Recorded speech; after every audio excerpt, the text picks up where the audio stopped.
1000 குற்றவாளிகள் தப்பிக்கலாம், ஒரு நிரபராதி கூட தண்டிக்கப்படக்கூடாது அப்படின்னு சொல்லுவாங்க.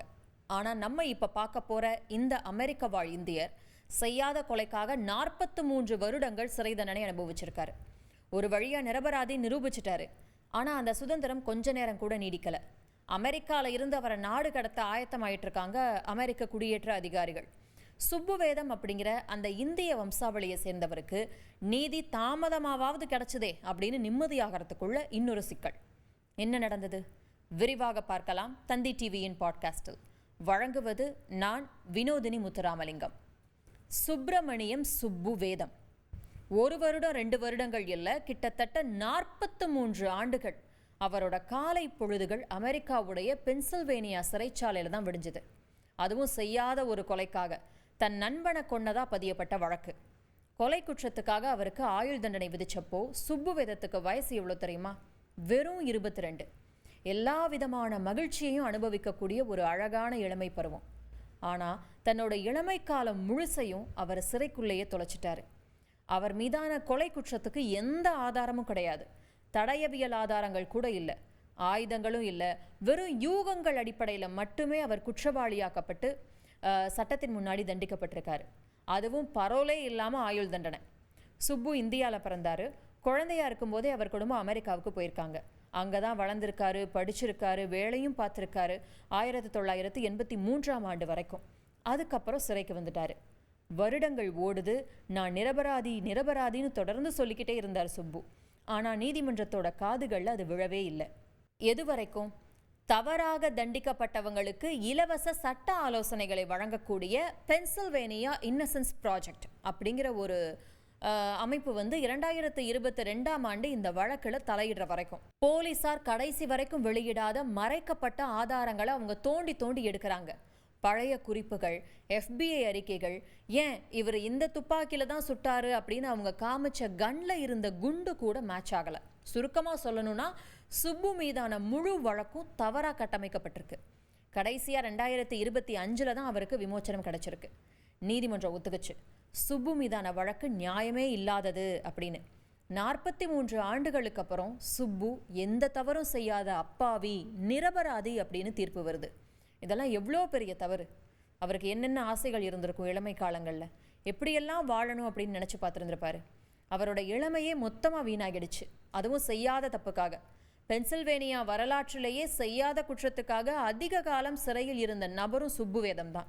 ஆனால் அந்த சுதந்திரம் ரொம்ப காலம் நீடிக்கலை. இப்போயாவது விடுதலையானாரு அப்படின்னு சொல்லி நினைக்கிறதுக்குள்ள சுப்பு ரிலீஸ் ஆகிட்டாரு அப்படின்னு அவரோட உறவினர்கள் எல்லாம் சிறைவாசல்ல ஆர்வமாக காத்துக்கிட்டு இருந்தாங்க அவரை கட்டி பிடிச்சு வரவேற்கிறதுக்காக. 43 ஆண்டுகளாக அவங்க கண்ட கனவு.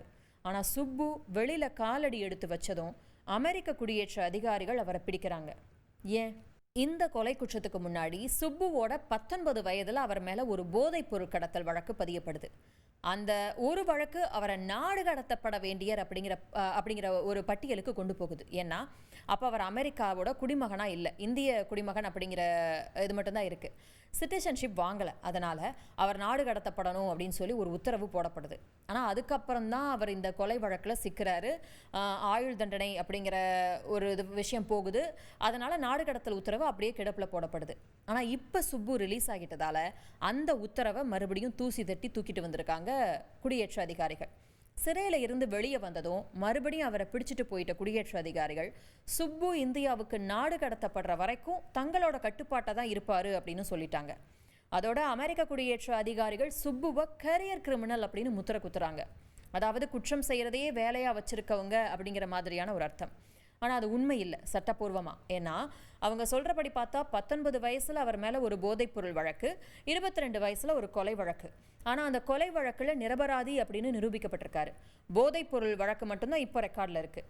அதனால தான் சுப்புவோட வழக்கறிஞர் இது ஒரு நியாயமே இல்லாத விஷயம் அப்படின்னு சொல்லி தொடர்ந்து போராடிக்கிட்டு இருக்காரு. ஏன்னா சுப்பு மட்டும் அப்பவே குற்றவாளி இல்லை அப்படின்னு சொல்லி 43 ஆண்டுகளுக்கு முன்னாடியே நிரூபிக்கப்பட்டிருந்தா இந்த குடியேற்ற பிரச்சனைக்கு 4 தசாப்தங்களுக்கு முன்னாடியே ஒரு மிகப்பெரிய சொல்யூஷன், தெளிவான சொல்யூஷன் கிடைச்சிருக்கும். அதனால மறுபடியும் இந்த குடியேற்ற வழக்கை ஓப்பன் பண்ணி விசாரிக்கணும், நியாயமான விசாரணை நடக்கிற வரைக்கும் இந்த நாடு கடத்தல் உத்தரவை நிறுத்தி வைக்கணும் அப்படின்னு கோரிக்கை வச்சிருக்காரு சுப்புவோட வழக்கறிஞர். 43 வருடங்களுக்கு அப்புறம் விடுதலை ஆகிறப்போ அவரோட ஃபேமிலி நம்மளை பிடிச்சிருந்த கஷ்டகாலம்லாம் முடிஞ்சிருச்சு, இனிமேல் நிம்மதியாக இருப்போம் அப்படின்னு சொல்லி ஒன்றா சேர்ந்து சாப்பிடணும், வெளியே போகணும், சந்தோஷமாக பேசி சிரிக்கணும், அப்படிலாம் சொல்லி ஏகப்பட்ட கனவுகள் கண்டாங்க. ஆனால் அமெரிக்க குடியேற்ற அதிகாரிகளோட நடவடிக்கையால் அவங்க மிகப்பெரிய அதிர்ச்சியில் இருக்காங்க. ஏன்னா விவரம் தெரியறதுக்கு முன்னாடியிலிருந்தே சுப்புவோட நாடாக இருந்தது அமெரிக்கா தான். அவர் இந்தியாவிலே பிறந்திருந்தாலும் கூட அமெரிக்கா தான் தன்னோட சொந்த நாடாக பார்த்து வளர்ந்துருக்காரு. ஏன்னா அவரோட ஃபேமிலி அமெரிக்காவுக்கு அவரை தூக்கிட்டு போகிறப்போ வெறும் அவரோட வயசு 9 மாதம், அவர் 9 மாத குழந்தை, அப்போ கை குழந்தை, 1 வயசு கூட ஆகலை. இந்தியாவை பற்றி அவருக்கு தெரியாது. இந்தியாவை பார்த்த மாதிரியான ஞாபகங்கள் கூட, நேரில் பார்த்த மாதிரியான ஞாபகங்கள் கூட அவருக்கு இருக்காது. இங்கே என்ன மாதிரியான பழக்க வழக்கங்கள், சட்டத்திட்டங்கள், வாழ்க்கை முறைகள் எதுவுமே அவருக்கு பரிச்சயமாக இருக்க வாய்ப்பு கிடையாது. அவர் ஸ்கூல், காலேஜ் ஃப்ரெண்ட்ஸ் எல்லாருமே அமெரிக்கர்கள் தான். அவரை திடீர்னு அமெரிக்காவில் இருந்து பழக்கமே இல்லாத இந்தியாவுக்கு நாடு கடத்தணும் அப்படின்னு சொல்கிற உத்தரவை அவங்க குடும்பத்தால் ஏற்றுக்கவே முடியலை, நம்பவும் முடியலை. இன்னொரு விஷயம், சுப்பு 43 வருடங்கள் சிறையில் இருந்தாலும் அவர் நல்லா டீச் பண்ணுவாராம். ஒரு நல்ல வழிகாட்டியாக இருந்திருக்காராம் சக சிறை கைதிகளுக்கு. நூற்றுக்கணக்கான கைதிகள் படிக்க, எழுத, ஸ்கூல் காலேஜெலாம் முடிக்க நிறைய ஹெல்ப் பண்ணியிருக்காராம். பயங்கரமாக படிப்பாராம் சிறைக்குள்ளேயே. நிறைய பட்டங்கள்லாம் வாங்கியிருக்காராம், டிகிரி வாங்கியிருக்காராம். அவர் இருந்த சிறைச்சாலையோட 150 கால வரலாற்றிலேயே முதுகலை பட்டம், அதுவும் மிகச்சிறந்த மதிப்பெண்களோட முதுகலை பட்டம் பெற்ற முதல் நபர் அப்படிங்கிற பெருமைக்கு சொந்தக்காரர் சுப்புவேதன் தான் அப்படின்னு சொல்கிறாங்க. அஞ்சல் வழியாகவே படிச்சிருக்காரு.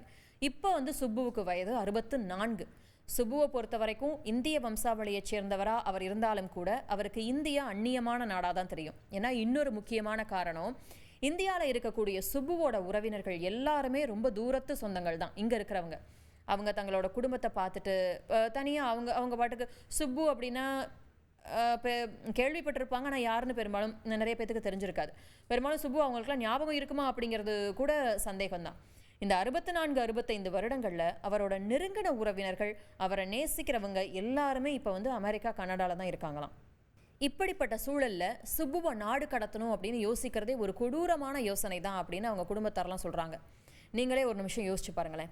நம்ம சொந்தக்காரவங்க வீட்டுக்கு போய் இப்போ யார் வீட்டுக்காவது போகிறோம் அப்படின்னாலே இந்த காலத்துலலாம் ரொம்ப யோசிக்கிறோம். போகணுமா, போனால் என்ன நினச்சிப்பாங்க, சாப்பிட்றதுக்கு யோசிப்போம், சங்கடப்படுவோம், என்ன நினச்சிப்பாங்களோ அப்படிங்கிற ஒரு தயக்கம் இருக்கும். விருந்தாளியாக கூட போகிறதுக்கு கூச்சப்படுவோம். ஆனால் சுப்புவுக்கு இங்கே அப்படி நெருங்கின சொந்தக்காரவங்கன்னு கூட சொல்ல யாரும் இல்லை. எல்லாருமே ரொம்ப தூரத்து சொந்தங்கள். 64 வயசுக்கு அப்புறம் அவருக்கு இந்தியாவில் வேலை வாய்ப்பு எப்படி கிடைக்கும் அப்படின்னு சொல்ல முடியாது. முதல்ல இது வேலை பார்க்குற வயசும் கிடையாது. 64 அப்படிங்கிறதெல்லாம் ஓய்வெடுக்க வேண்டிய வயசு. யாரும் இல்லாமல் இங்கே அவர் எப்படி தனியாக இருப்பார்? அவங்க சகோதரியோட குழந்தைங்க, அவங்க குழந்தைங்க, பேரப்பிள்ளைங்க எல்லாருமே இந்தியாவில் இல்லை, எல்லாமே அங்கே அமெரிக்காலையும் கனடாலையும் தான் இருக்காங்க. இளமை முழுக்க சிறையிலேயே கழிச்சிட்டாரு. எந்த வேலைக்கும் போனதில்லை. வெளியில் சிறையில் வேலை பார்த்துருக்காருன்னா அந்த மாதிரி சொல்லிக் கொடுக்குறது, அந்த மாதிரி வேலை பார்த்துருக்காரு. ஆனால் வெளியில் அவர் எந்த வேலைக்கும் போனதில்லை. நிதர்சனமான உலகம் எப்படி இருக்கும் அப்படின்னு சொல்லி அவர் சந்திச்சதில்லை. எங்கேயும் ட்ராவல் பண்ணி போனதில்லை. ஜெயிலே இருந்ததால் புது படங்கள் கூட அவர் பார்த்ததில்லையாம். இன்டர்நெட் யூஸ் பண்ணதில்லையா, ஸ்மார்ட் ஃபோனே அவருக்கு யூஸ் பண்ண தெரியாதான். இப்படிப்பட்ட ஒரு மனிதரை நாடு கடத்துறது அப்படிங்கிறது சிறையில் அடைச்சி வச்சிருக்கிறத விட மிகப்பெரிய கொடூரம் அப்படின்னு தான் எல்லாரும் கருதுறாங்க.